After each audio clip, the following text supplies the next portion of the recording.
Hello everyone and welcome to Cinderful Gaming. I hope you're all doing well, I hope you're all staying safe, and most of all, I hope you're all fighting that war against the grey. Today's video we're going to talk Star Collecting Warhammer 40,000, and today we're going to take a look at the Combat Patrol for the Adeptus Custodes. In this video we're going to go through all the contents of the box set, talk about what they do and what they can bring for us on the tabletop, and then we'll explore looking at some other options we can expand our army list with and our force with to bulk us up to 1,000 points, and at the end of the video we'll show you a 1,000 point sample army list of the Adeptus Custodes that you can use as some inspiration to create indeed your own Adeptus Custodes army, or indeed copy ours if that's what you wish to do. And so, with this said, first of all, there are no, HQ specific kits in this box set. However, there are many different HQ options and different unit options that can be built from various different models within this kit. So first of all, we get 5 Custodian Guard. Now these can be built in a variety of different ways. First of all, a Custodian Guard unit only needs 3 models. So we can build up our Custodian Guard as that. They are a troops choice for us. Pretty decent troops choice in all honesty. 2+ save, strength and toughness 5, 2+ on weapon skill and ballistic skill. Guardian Spears are really nice at +2 strength and -3 AP damage 2 in melee. Great for taking out Traitor Space Marines, or indeed Loyalists that have got a bit too cocky. Indeed, you can build other models out of this kit. You can see pictured on the bottom right, we have pictured a Shield Captain. This is a HQ option for the Adeptus Custodes. First of all, he's got the Inspirational Fighter Aura, where he allows reroll hit rolls of 1 within 6 inch of him, which is really nice. And on top of that, he's got a really solid stat line. 6 attacks, 7 wounds, strength and toughness 5, weapon skill, ballistic skill 2+, a 2-up save, leadership 11. And he's got, some cool options for different weapons there as well, which is really nice. Guardian Spears and blades and shields and a whole bunch of different weapons. Lastly, on the bottom left, you can see an Elite's Choice built, and this is the Vexillus Praetor. This is a standard bearer option for the Adeptus Custodes. This model can have a Aquiline Relic, where you get to pick a type of Vexilla. This can give a whole bunch of different benefits, from providing light cover to units around it, to dense cover to units around it, and some other options as well. He, of course, can be equipped just like any old Custodian with Guardian Spears and all that for offense, or indeed can have the shields if he wants to go a little bit more of the defensive route, but another great piece to add in.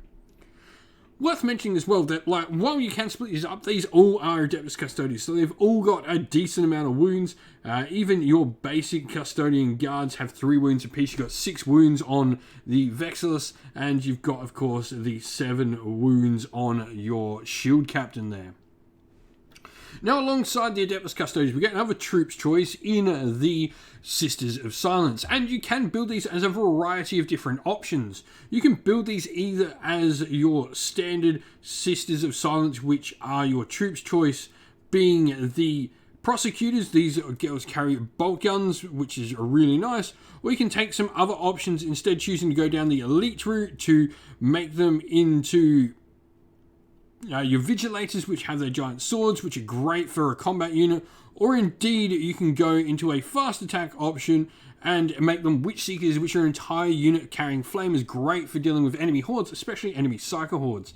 Sisters of Silence are the best anti-psychers in the game. First of all, they just straight up cannot be affected by psychic powers.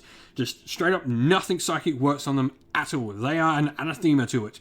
And they can also hurt your opponent's ability to get psychic powers off for buffs as well. So really great anti-psyker ability.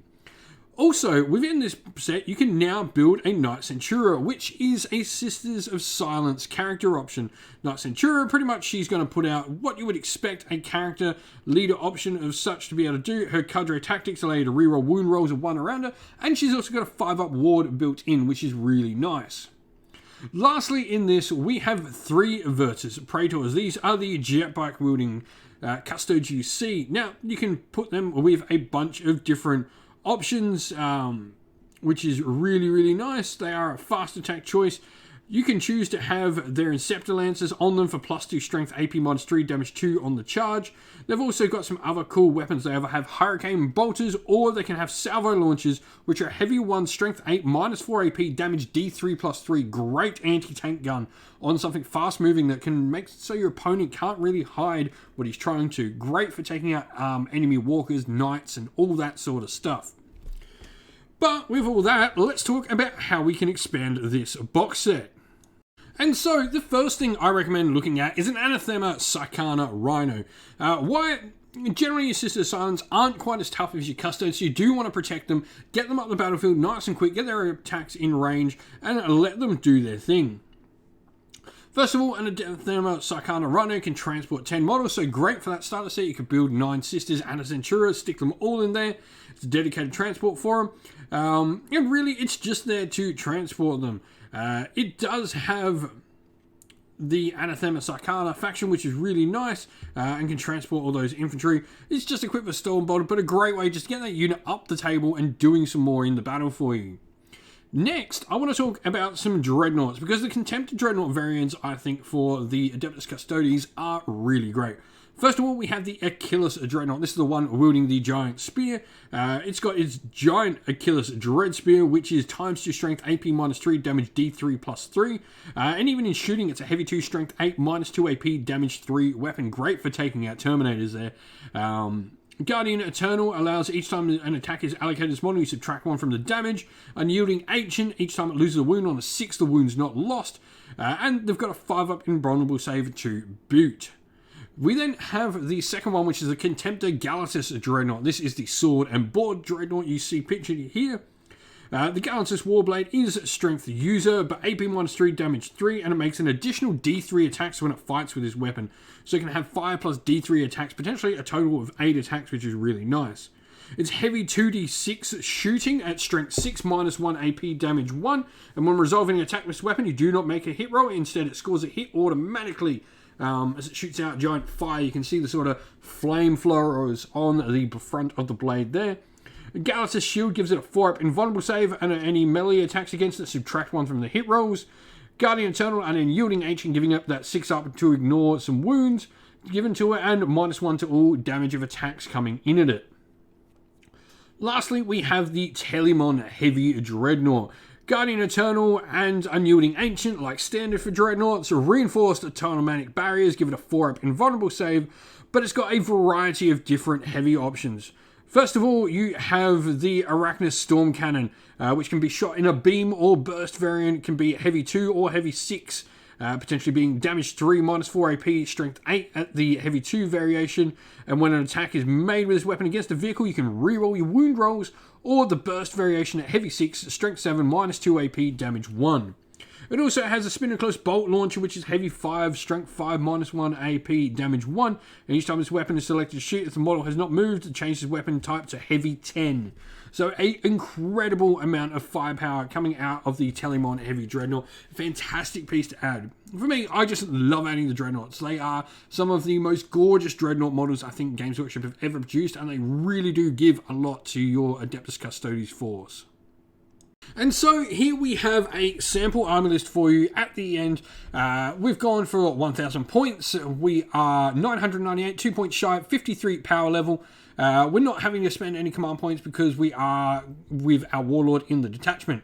Now, we've gone for the Shield Host, the Emperor's Chosen. I think this is just a pretty standard one on what you're sort of getting with this. Nothing sort of fancy. Getting some extra damage against monsters and getting some extra damage against vehicles. I think this is just a really sort of standard one that's great to sort of learn the army with.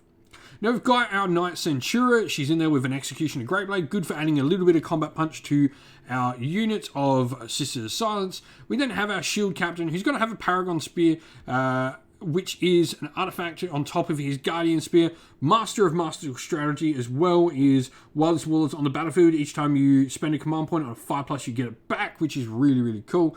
And then his artifact, the Paragon Spear, is a +3 strength, -5 AP, damage 2 weapon. Great for dealing with other Space Marines. Troops Wives, 3 Custodian Guards with Guardian Spears, and then we've got 8 Prosecutors with a Sister Superior in there as well for a total of 9. which means, you know, we can build it out of the initial 10 with our Knight Centurion in there. They're going to go in the Anathema Sarkana Rhino for a nice sort of harassing unit, great for giving some light arms fire to the army. We then have the Contemptor Achilles Dreadnought in there with 2 Alastrum Stormbolters, and it's Achilles Dreadspear. A Vexillus Praetor in there with a Vexilla Defensor, giving units around him benefits of light cover. You can really go with whichever one you really prefer here out of them. And then we've got 3 Virtus Praetors, all with salvo launchers and Inceptor Lancers. For me, I really do get these salvo launchers on them. This makes the unit really great in taking out enemy tanks, knights, and all that sort of like. Definitely something useful. You've got, you know, you ironliner models, but that is the, I guess, the key for playing with Adeptus Custodes. Your prosecutors there and your sister science in general are going to provide you with some bodies, able to sort of take some objectives and move upfield. Meanwhile, sort of using your custodes and all of that sort of stuff to sort of control the center. You've got your Virtus Praetors as great to take out some enemy heavy tanks that are going to hang at the backfield and try and potentially do some damage from range. And, you know, your Dreadnought in there is nice as well for a good dedicated combat piece. But let us know how you've been going with Adeptus Custodes in Warhammer 40k 9th edition. Love to hear from everyone down in the comments below. And so that is the end of the video. Thank you all for watching. If you enjoyed it, please don't forget to leave a like and subscribe to the channel and drop a comment down below and let us know what you enjoyed about the video. If you'd like to come chat more with me and other members of our little community here at Sinful Gaming, we've got a link to our Discord server down in the video's description. And if you'd like to help support the channel in another way, you can do so either by joining Patreon or YouTube members or purchasing something from our Ko-fi web store. All of them are linked in the video's description. Thank you all for everyone who chooses to help support the channel. As a special thank you to those people who have supported via Patreon and YouTube members, we'd like to give a special shout out to them all. So a shout out to our patrons Christian Weir, James, Soren, Greenskins Gaming, AJC, Kenny Lowe, Owler and Shop First, Andrew Bowen, Nathan Fee, The Rising Ape, Cure Dynamic, Agu, Anthony B, Anton Nielsen, JJ Austrian, Average Wargamer, Domir, Mark Harvey, James Cater, Dynat226, Derek, and GRP390. A special thank you to our YouTube members, Green Roots Gaming, Kenton Young, Chris Wallace, Ronya, Vinny, Lockloric, The Johnny84, David Ellsworth, Revenar, Wolfric Nick, Broken Chef, Ariana Edwards, Sean Scott, Pink Nico Fire, and Robin Mankiller as well. Lastly, a special shout out first of all to Lady Witchfox Art, who does all the amazing artwork for the channel you see, and to Xmorphic, who has done an amazing job at setting up our Discord server for her and making us have a nice place to content and to chat with all of our community. Thank you all for watching once again, everyone. Stay safe, stay well, and most of all, keep fighting that war against the grey. Ciao for now.